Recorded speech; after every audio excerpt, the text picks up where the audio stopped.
Welcome to another Async day.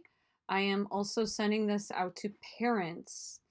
There is a problem with art students not posting their work to Seesaw.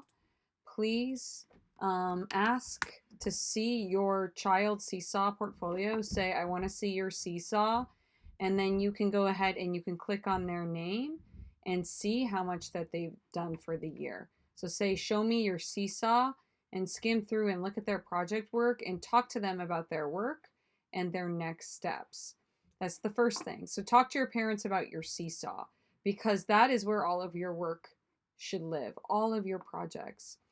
I want to start this async video off by saying thank you for watching and just reminding parents and students that 70% of your grade is this mask project that we've been talking about in class.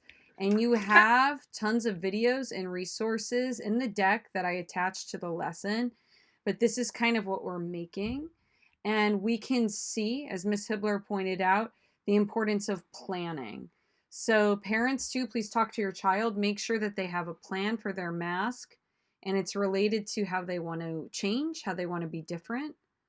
There is a video if they're stuck for metaphors right here in the deck, but they have work time. By the end of the day, your mask should look like this, where you've added things on, but you're covering it with paper mache. Again, all of the supplies are at school. And students also need to have a promise about how they want to be different.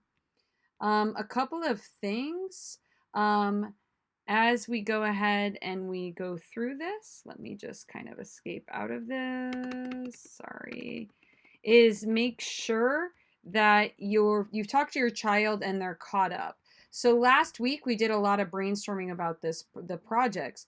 This project is a huge portion of your grade. So as I go ahead and as I escape out of this project that's attached to the async time, every child has a Google Classroom, and underneath classwork, week 16, async work, you can see everything that you need to do. So I really recommend that you sit down with your child and you talk to them about these resources and how to use the resources.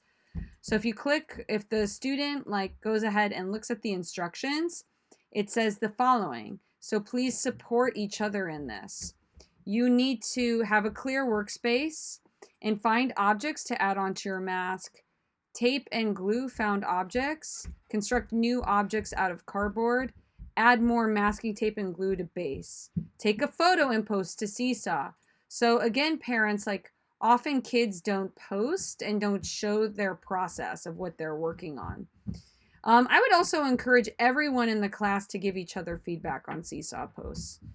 Next, students need to create goop with 2 cups of flour, 2 cups of water, 1 cup of flour. And I'm going to actually edit this. This should say 2 cups of water, 1 cup of flour. So I'll make that change. And then they're going to add paper mache to it. Now, we watched these videos in class and we discussed them today. So, I would quiz your child and ask yourself, do you really know what you're doing? This was a YouTube video we discussed 2 weeks ago when kids were building the base.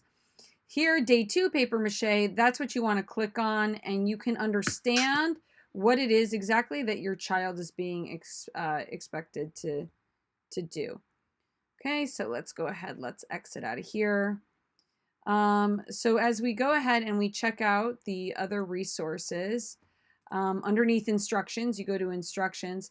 I just want to point out a few things. You have the entire deck with all of the videos embedded, or children, you can go to the playlist, right? And you can see me in real time doing every step, and I talk and I give you advice. So there really is no excuse about not doing your work. You can call the school if you still don't have supplies. But this project is 70%. All of the projects that we have done in class have been 70%. And that would be the self-portrait and the still life and the identity box. They're all a lot of points. So you could go ahead, you could click right here. There are office hours if you're kind of confused, but please make sure that you kind of check and talk to your child about what you need. Again, all of these materials are at school for them to pick up. And please contact me if there's any sort of confusion. Again, thank you for watching this video. Please support your child as they add on to the mask. And I would just say, like, if they don't have a draft and they don't have a plan, I just want to say they're going to have a really, really hard time. If they haven't written their promise yet or done their thinking maps, they may struggle. So students, if you're behind, all of the thinking map videos are on slide 26. It says catch up. You can get inspired by the drama students because they too are giving promises, but they're delivering them in speech form. But I did want to point out before I sign off the difference between planning and not planning. So you want to make sure that you know what you're going to build, right? And you have hard cardboard to go ahead and do that. You can use like a cardboard box and then have a plan for attaching these objects. This is a student that did everything last minute, right? So that's the importance of kind of planning your promise. And we wrote the promise in these thinking maps last week, where we faced our history and then we thought about how we want to be better in the future. If you need any help about metaphors, click right here for the metaphor resources. And I'm going to maybe click request access down there if you don't have access. But Miss Hibbler made a great list of resources, so we'll ask her to change that so anyone can access it. Okay? All right. 2 cups of water, 1 cup of flour. I'll make those changes. And good luck with your ASYNC time, everyone. Good luck, good luck. Thank you for watching this video. I really, really appreciate it.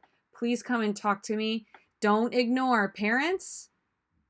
Look, they need to be here like by the end of today, right? So their math should be built because we need time to paint and they need to work on their slides. Good luck, everyone.